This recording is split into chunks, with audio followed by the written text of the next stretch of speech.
For centuries, Earth had been nothing more than a silent, withered relic, floating in the vast black ocean of space. The ruins of cities, once vibrant with life, now lay buried under layers of dust and time. The last recorded transmission from humanity had flickered out nearly 600 years ago, a desperate whisper drowned in the endless void. The galaxy had moved on without them. New civilizations rose among the stars, the Zelthar, the Kryn, the Vorians, each assuming humanity had extinguished itself. Their ruins were studied, their legends were told around alien hearths as cautionary tales of pride and downfall. Among the stars, Earth was considered cursed, a forbidden graveyard no sane explorer dared to visit. But silence is never eternal. One cold cycle, aboard the Vorian research station Queltan, a disturbance was detected near the Sol system, an anomaly of energy readings, unlike anything in their archives. Commander Cithril of the Vorians frowned as she analyzed the data. The pulse was rhythmic, deliberate, like a beacon or a heartbeat. "Impossible," she whispered. "They are extinct." Nevertheless, a fleet was dispatched. Cloaked ships approached the solar system, cautious and slow. What they found left them speechless. Earth had changed. Massive metallic structures hovered above the planet's surface, connected by intricate networks of energy.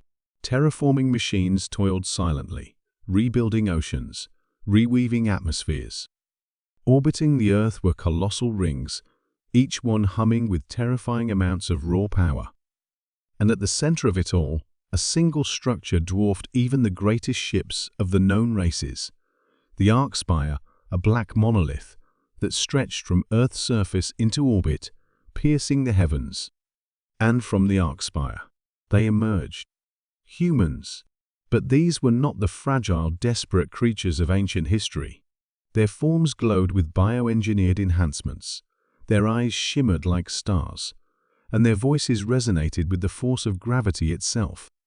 They had transcended mortality, blending flesh with machine, thought with quantum fields.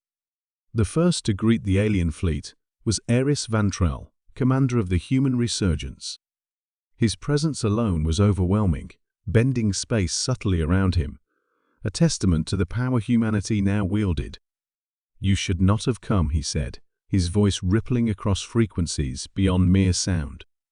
Cithril tried to speak, but her words caught in her throat. She realized then, humanity had not died. They had evolved, retreated into the deepest corners of existence, beyond the veil of physical reality, to slumber, to rebuild, and now they had returned.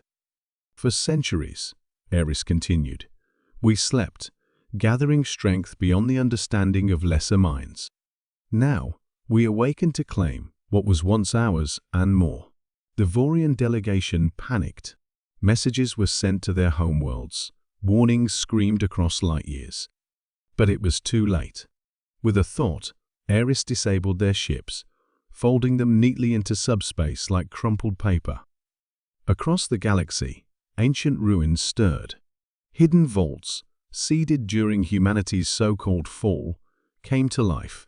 Dormant eyes reactivated, planetary systems reprogrammed themselves, genetic archives unfurled from stasis.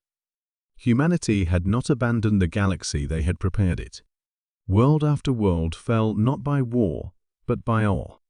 The Zelthar surrendered their crystal cities without a shot. The Kryn offered tribute, vast fleets pledging loyalty to the resurgence. Even the ancient Seraphians, rulers of the Orion arm, chose to kneel rather than face the wrath of the reborn species. But humanity's goal was not simple conquest. They sought restoration. The galaxy had faltered without them. Petty empires had fought meaningless wars. Knowledge had stagnated. Humanity would forge a new galactic order, one of unity, of advancement, but under their watchful dominion. On the bridge of the arc spire, Eris stood beside Eris Salen, the chief architect of humanity's rebirth. Together, they gazed upon the stars. "It is not vengeance," Eris said softly, reading Eris's unspoken thoughts. It is necessity. Without guidance, the galaxy crumbles into darkness. Eris nodded. We will be the light, whether they welcome it or not. And so the silent conquerors moved across the stars, not as marauders, but as inevitable destiny. Where they walked, diseases vanished, technology bloomed, and chaos turned to order. Resistance was rare and brief, for no species could stand against beings who had rewritten the very laws of physics to serve them. Centuries of silence had tempered humanity's spirit into something unbreakable. Their dreams had transcended flesh and time. And now, with hands of stardust and will forged in eternity, humanity claimed its place as the undisputed stewards of the galaxy. Their message echoed across every world, carried on winds, on data streams, even in dreams. We are humanity, returned from silence. We bring you hope, and an end to your ignorance. Follow or fall aside. The galaxy, for the first time in millennia, bowed in unison. And thus, the second age of humanity began more powerful, more brilliant, and more terrifying than anything the universe had ever known.